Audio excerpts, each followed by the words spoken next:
Om Stavakaya Dharmasya Sarvadharmaswarupine Stavakaya Dharmasya Sarvadharmaswarupine Avatar Varishtaya Ramakrishna Te Namaha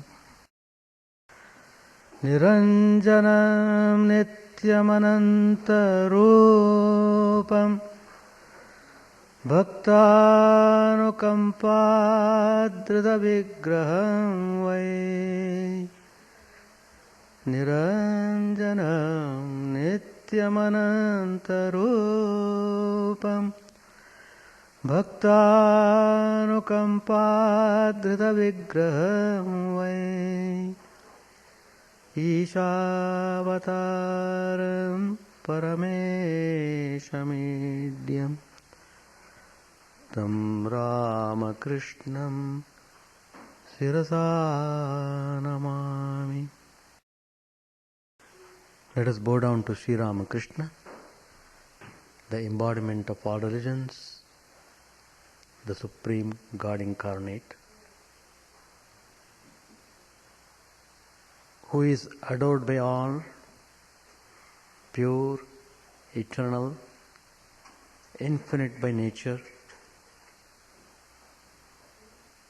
Out of His infinite grace on the devotees, the Divine Supreme has assumed a human form in the form of Sri Ramakrishna. Let us bow down to Him. Let us try to dwell upon the personality of Sri Ramakrishna. Let us offer our salutations to Sri Ramakrishna, the embodiment of all religions, who came to establish religion universal. Let us pray to Him, the Supreme Incarnate, to lead us from the unreal to the real, to lead us from the darkness of ignorance to the light of knowledge, to lead us from death to immortality. Today's subject we have chosen, Srimad Bhagavad Gita, the Spiritual Guidebook. We need spiritual teachings so that we may live peacefully and happily by conducting our life in a proper way. Gita helps us to get over suffering.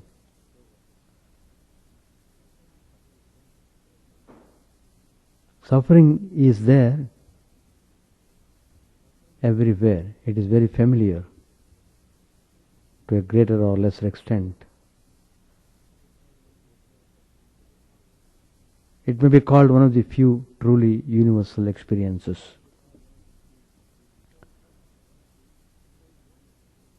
So, what exactly do we mean by suffering? We should know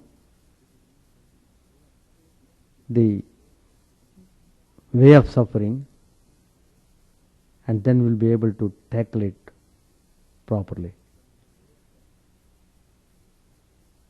When we suffer, we experience a conscious awareness of physical or mental distress. We often speak of suffering in evocative terms such as misery, agony, torment, or the like. Sometimes pain is used interchangeably with suffering.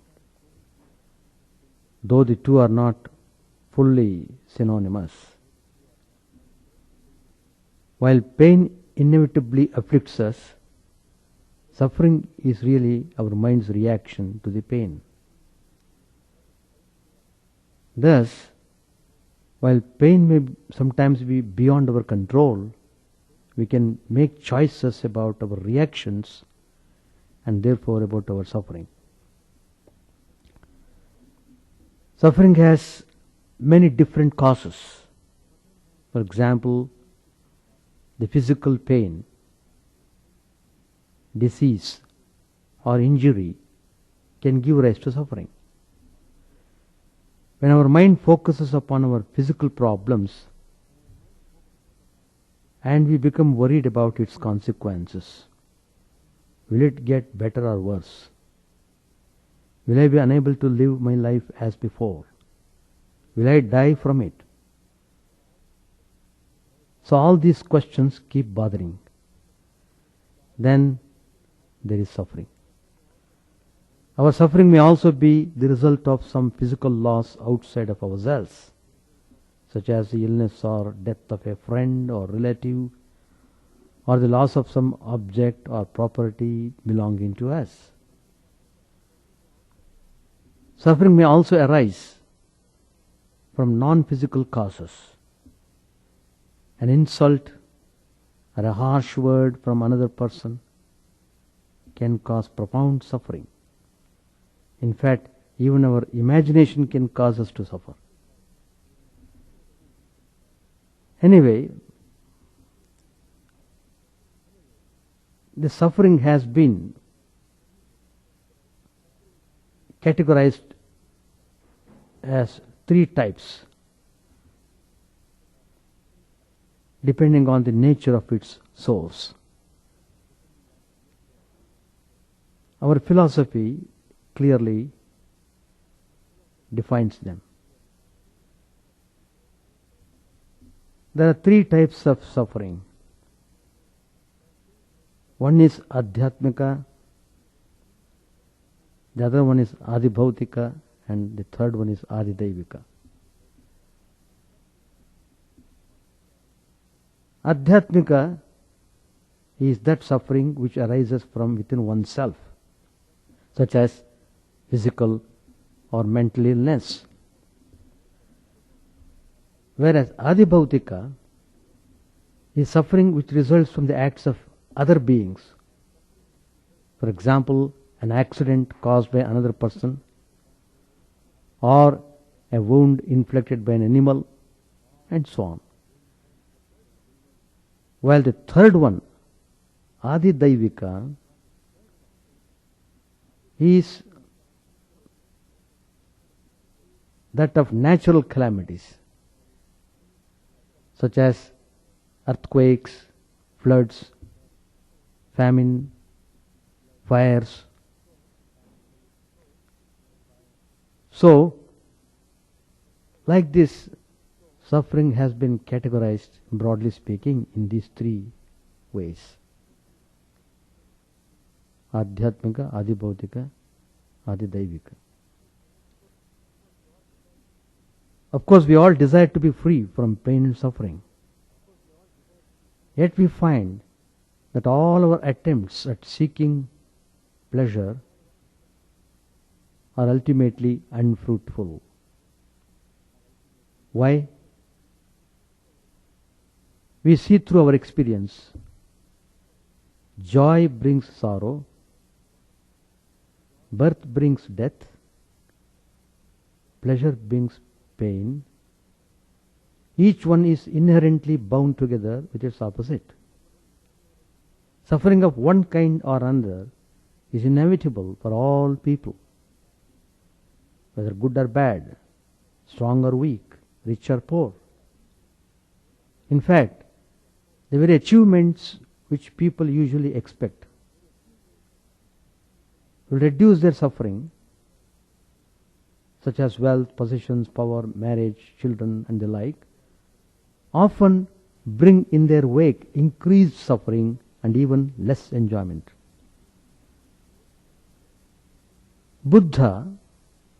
the enlightened one. He spent years engaged in the quest to find the cause of and cure for suffering. The first of his four noble truths sums up the basic dilemma. Sarvam dukkham. All of life is suffering. Birth is suffering, decay is suffering, disease is suffering, death is suffering. To be united with the unpleasant is suffering. Not to get what one desires is suffering. So there are various shades of suffering. As Buddha also recognized, once the cause of the problem is identified, the solution is easier to find. So Buddhism has traditionally expressed this with a medical simile, likening the Buddha to a Vaidya, an Ayurvedic physician who diagnoses the illness before attempting to cure it. Buddha, as well as saints and sages of other traditions, have therefore identified the root causes of suffering so that spiritual aspirants may more effectively seek its remedy. One of the fundamental causes of suffering, according to the Upanishads, lies in avidya, means ignorance. It is because of our ignorance of our own true nature that we identify ourselves with this body-mind complex, forgetting our real nature as a majestic, perfect, immortal self, also called as Atman. From this false identification arises the feeling of imperfection, which in turn gives rise to desire, and desire prompts one to commit selfish actions, which subsequently leads one further into a state of ignorance. Thus we find avidya may become a vicious circle, or ignorance. Swami Vivekananda has said of ignorance, he said, the misery that we suffer comes from ignorance, from non-discrimination between the real and the unreal. And further that ignorance is the mother of all the evils and all the misery we see. By its power to hide what is true and to project what is false, avidya keeps us from approaching reality. Another source of suffering which arises out of ignorance is ahankar, ego. It is because of the existence of this sense of I-ness that one mistakenly feels that he or she is the doer of actions and the possessor of things. In Bhagavad Gita, Lord Krishna describes the thoughts of such an ignorant person. I am the master. Everything is for my enjoyment. I am successful, powerful and happy. Asau maya hataha shatrur hanishye chaparanapi ishvroham aham bhogi siddhoham balavan sukhi. By identifying myself with a particular body, place, form, concept or idea, I invite suffering. To give an example, if a person says to me, you are not a good driver, it will not affect me because I don't know drive. I don't identify myself at all with the idea of being a driver, let alone a good one. However, if that person says to me, you are not a good monk, it will hurt and suffer because I have a self-created idea that being a good monk is part of me, of my fundamental identity. However, even this identity is a product of the ego and ultimately creates a sense of separation from the perfect, unblemished, unentangled Atman. However, if we can stand apart, change our mental state and feel ourselves to be the witness of all our actions and conditions, we will not suffer. As Sri Ramakrishna pointed out, There are different kinds of ego.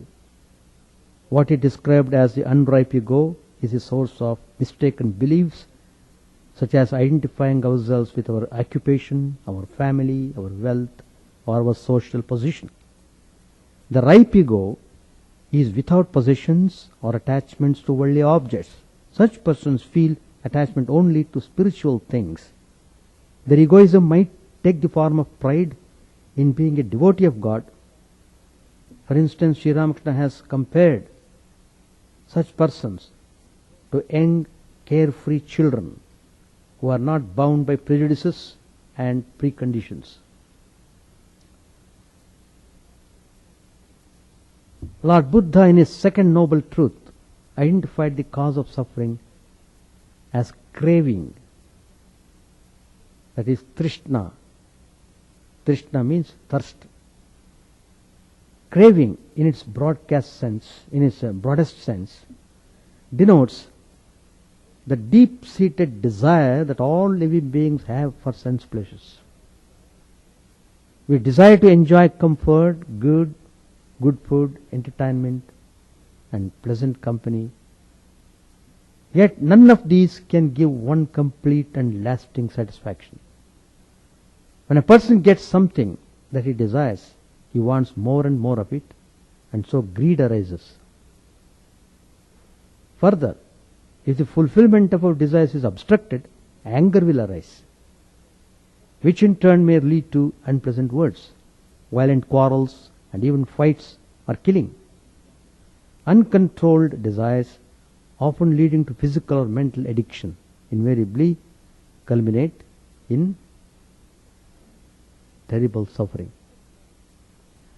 As a result of craving, we develop attachment.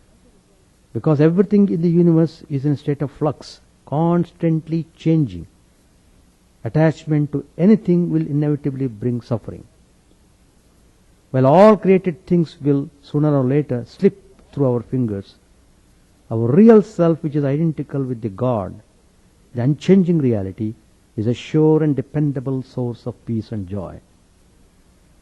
Although some degree of pain is inevitable, we have the power and ability to transcend much of life's misery by taking control of our mind's reactions to the unpleasant events and forces that assail us.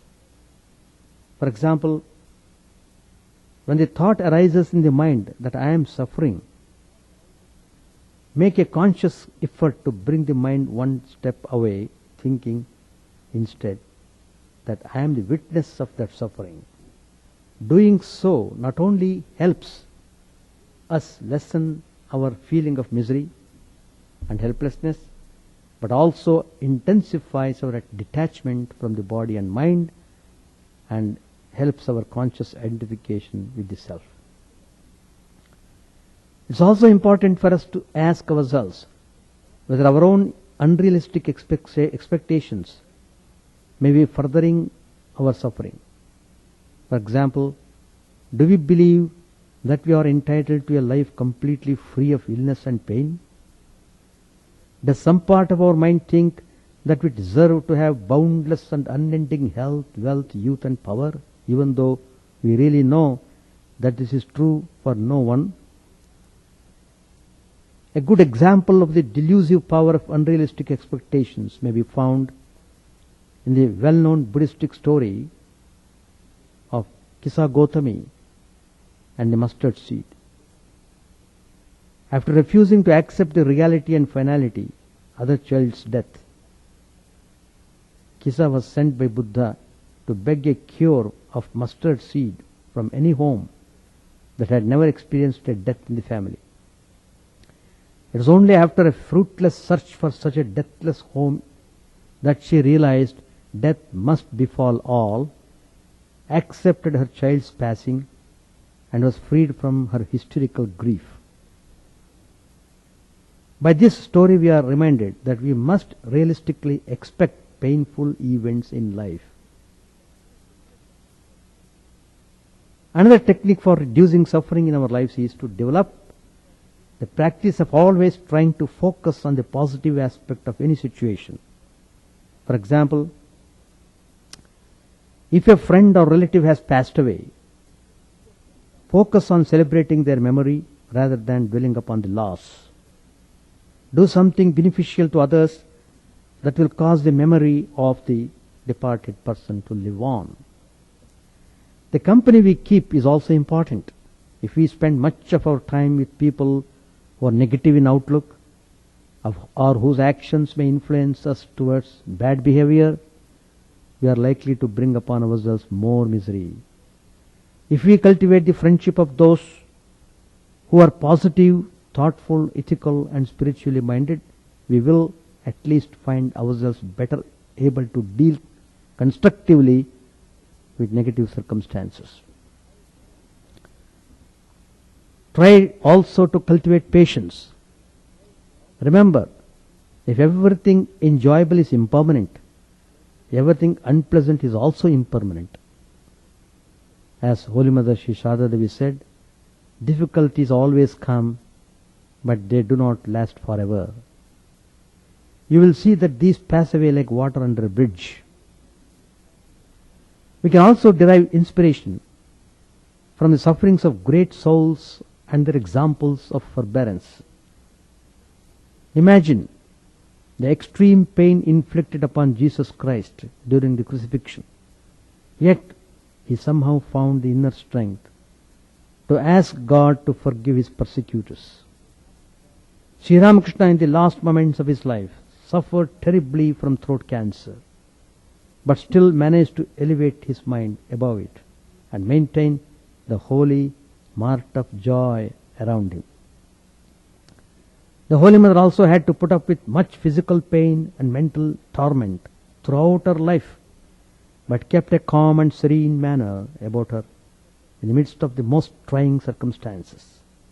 Swami Vivekananda and many of the other direct disciples as well faced serious illnesses and other impediments, but in spite of them accomplished so much. If even these holy persons had to suffer, why should we think that we ourselves should be exempt? Is it not better to learn from their examples of grace under fire? These great souls achieved the transcendence of suffering not merely by psychological effort, but through their profound relationship with God. Many years of regular prayer, meditation, devotional singing, chanting, reading of holy books, and the like can gradually elevate our minds to a level at which suffering is less actually felt. Holy Mother said of Sri Ramakrishna, by remembering the Master, one gets rid of all sufferings. Further, as we become closer to God, we will discover that rather than a burden, suffering may come to us as a teacher and inspiration, even a blessing. Often, for instance, it is suffering which spurs us on towards realization. This was the cause for Kisa Gautami, who later became an accomplished nun in the Buddha's monastic order. When one is really hurt in this world, the heart may finally cry out, I want something that cannot die, something that can never be taken away. And one is motivated to seek out the truth. Through forbearance, titiksha, of suffering, it is possible to gain inner strength and willpower. Suffering can bring us closer to God as we realize the ephemeral nature of this world. Queen Kunti, for instance, actually prayed to experience suffering so that she might never forget God. We began by asking the question, why do we suffer? As we have seen, at the root of the problem is our ignorance of our real nature, which is not this body or mind, but the all-pervading infinite Satchidananda, Swarupa, existence, knowledge, bliss. As Ishavasya Upanishad says, what sorrow, what delusion is there for the wise man who sees intimately the unity of existence and knows all beings to be his own self. So, as long as we are in this world, we are bound to suffer in one way or other. Suffering will be there as long as we have body and mind. None in this world is free from suffering one way or other.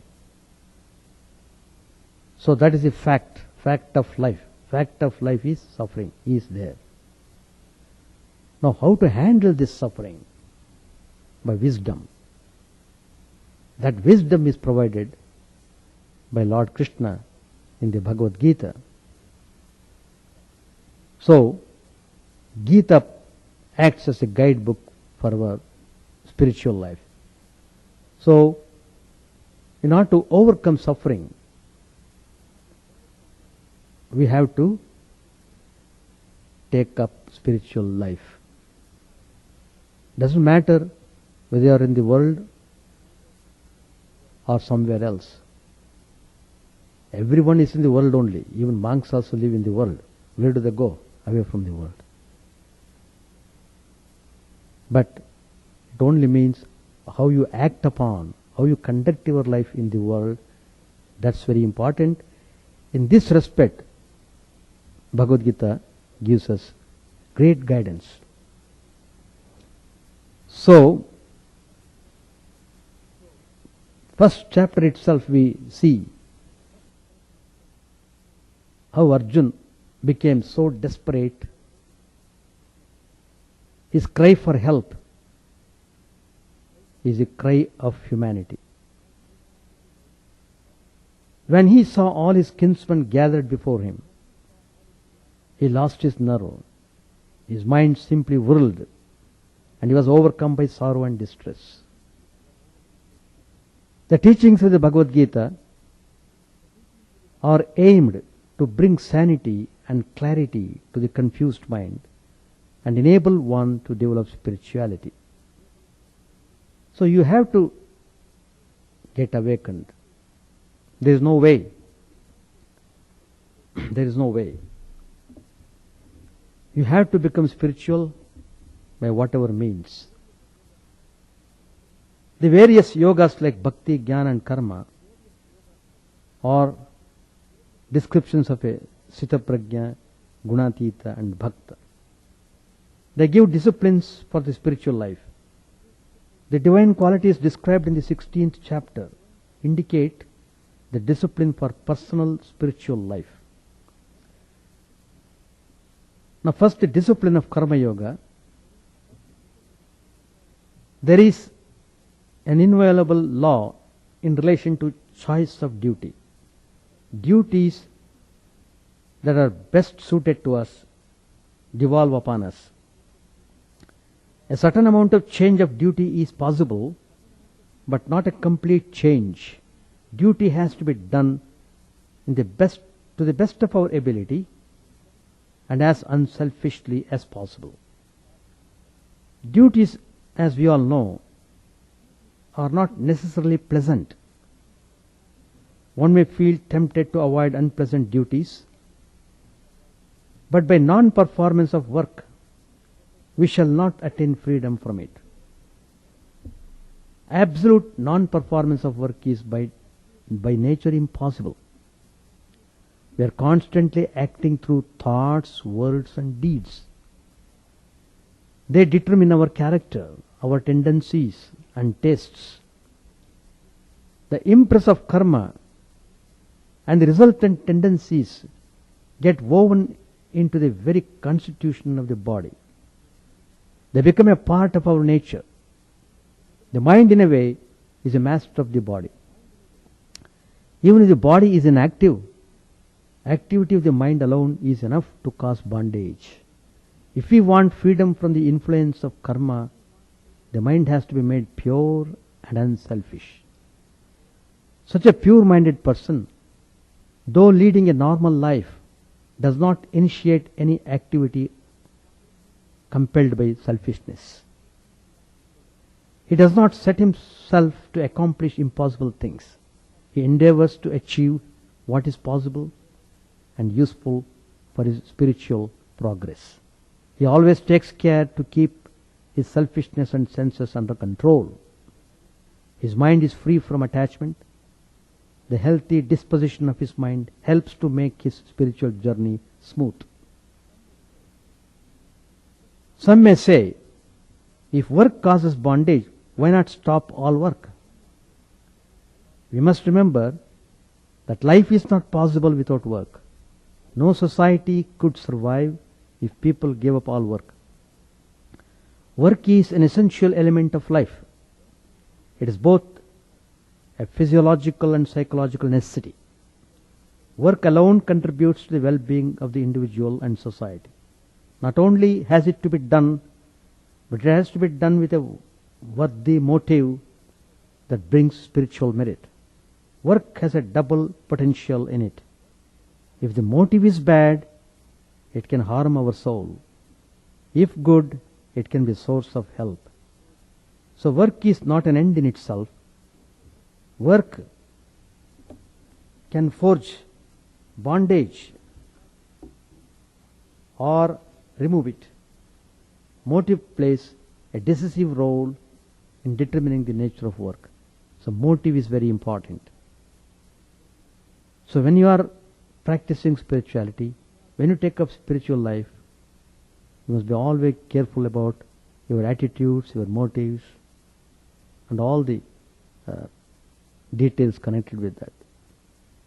So Bhagavad Gita advises us to do our duties with the best motives and as selflessly as possible.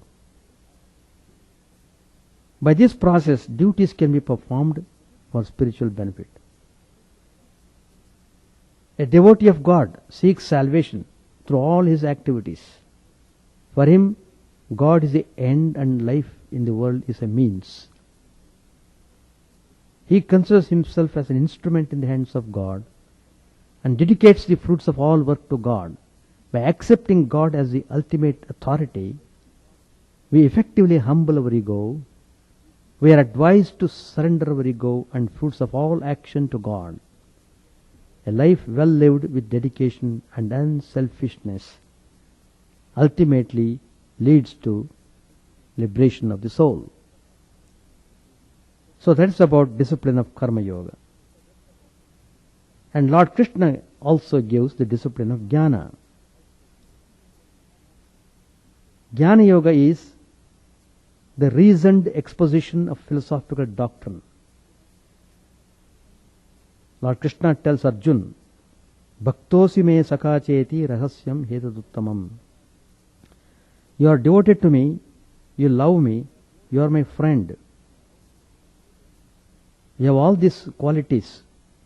So to you, I teach this knowledge. Sri Krishna was very happy to impart knowledge to Arjuna, who loved him most, who was a great friend, a great devotee. The human soul is essentially immaterial, immutable and immortal. The body is material, mutable and mortal. The individuality of the person depends upon the manifestation of the soul in the body. The human soul, under the influence of karma, abides for varying periods of time in a series of bodies till it is completely emancipated. According to the Gita, creation is a process of the manifestation of God. So, there can be no man without a certain amount of the hallowing element of God within him.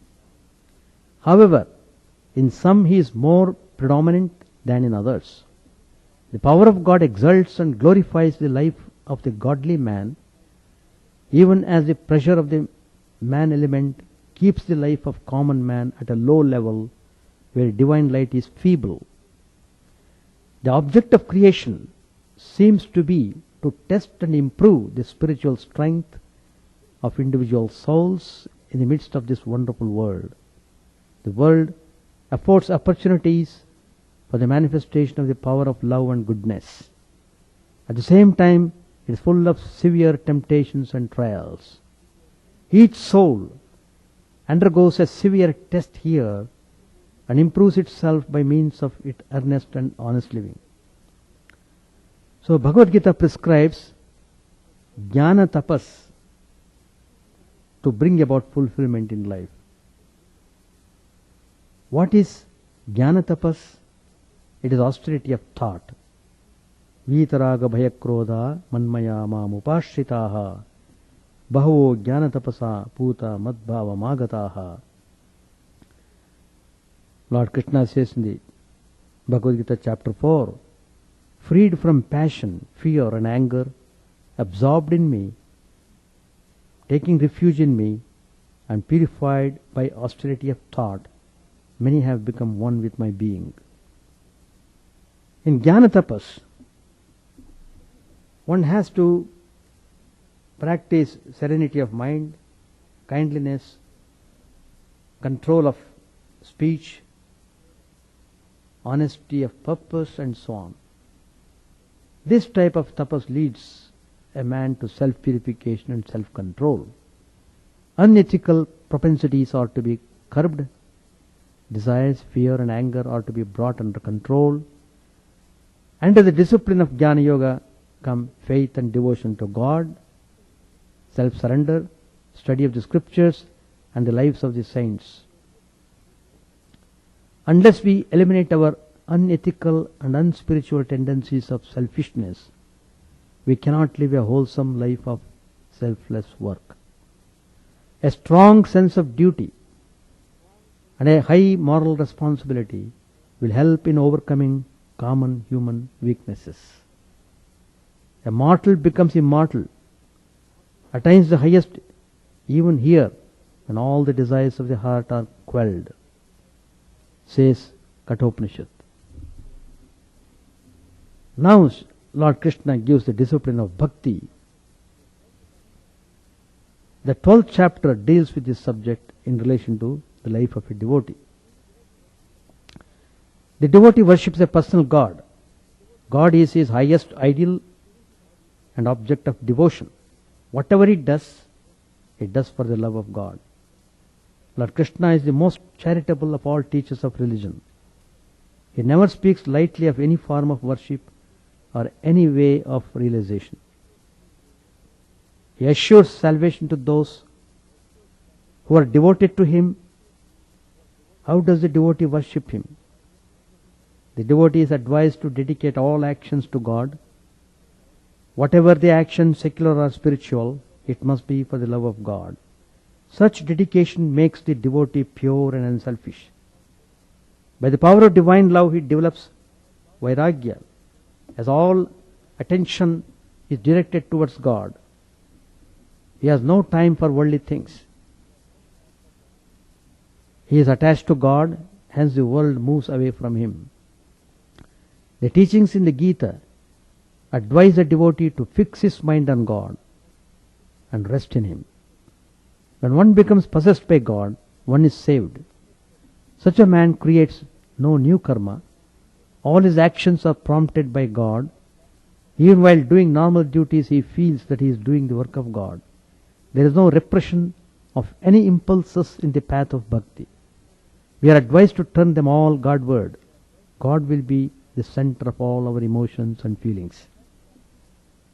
In the 12th chapter, the characteristics of a devotee are well described. Adveshta sarvabhutanam maitraha karuna evacha nirmamo nirahankaraha samadukka sukakshami santushta saradam yogi yatatma dhridanishyaha mayarpita mano buddhiryo madbhakta same priyaha. Lord Krishna says the characteristics of a devotee. Such a devotee hates no creature and is friendly and compassionate to everyone. He is free from attachment and egoism, equal-minded in pleasure and pain, and forgiving. He is content and meditative, self-controlled and firm in his conviction. His mind and intellect are dedicated to God. The characteristics given above constitute the disciplines for an aspirant in Bhakti Yoga. A devotee tries to be friendly and compassionate towards all beings. He bears no ill will to anyone and is merciful. There is no room for hatred in the devotee's heart. Mercy is a greater virtue than mere friendliness. Generally, we are friendly to those who respond to and reciprocate. In mercy, you forgive others' weakness and viciousness. Mercy returns good for evil. A devotee has to be friendly and merciful towards all, free from hatred to all beings. Nirvairaha sarvabhuteshu. He is unselfish and free from all egotistic ideas. Whatever happens is for him the will of God. Pleasure or pain doesn't disturb him. He is patient, content and happy. He directs all his energies Godward. A devotee doesn't cause any fear in the world around him, nor is he afraid of the world. If he finds the world not what it ought to be, he endeavors to improve it. He does not run away from it. He tries to do his best in any given situation. He is contented by nature and wants nothing. Pure in thought, word and deed. He is skillful in discharging his duties, but indifferent to the fruits thereof. He doesn't take up any work inspired by selfishness, neither rejoicing nor hating. He has renounced good and evil and is full of devotion to God. He is not related in happiness nor unhappy when something disagreeable happens. The life and conduct of a devotee is sweet and agreeable. He extends sympathy towards his fellow men. He lives a contented life of devotion to God and service to man. These are the disciplines of Bhakti Yoga given in the Bhagavad Gita. In the second chapter of the Gita, the nature of the Sthita Prajna, a man of steady wisdom, is described. By practice of certain disciplines, he has reached a state of steady wisdom. What are these disciplines? He has practiced control of selfishly motivated desires and has reached a stage of desirelessness of mind. His mind is satisfied with itself. When we lack inner contentment, the mind blows up the pains and pleasures of life and causes agony. Man is tempted more by his desires than by outside objects. Running after pleasures ultimately ends in ruin. Desires that arise in the mind are to be taken care of. Peace of mind is a noble and happy experience. A peaceful mind helps in self-realization. When the soul becomes the object of our experience, life becomes meaningful and positive. A true moral purpose is the most satisfying aim of human life. No sense experience can give that deep satisfaction which a moral purpose can give. A spiritually wise person doesn't seek satisfaction from outside things. He is satisfied with himself. He chooses a moral life for the love of it. He works for the love of it. His life is very purposeful, full of love. In spiritual life, there is no room for apathy or self-centeredness. It is full of self-sacrifice and service, and mindful of pleasure and pain. A sadhaka does his duties, but he is mindful of the pains and pleasures of others and helps in loving service. His mind is not agitated in calamities, and he does not long for pleasures. He is free from attachment, fear and anger. His desires are at rest. He is calm and dispassionate. By well-directed exercise of willpower, he controls the impact of sense experience.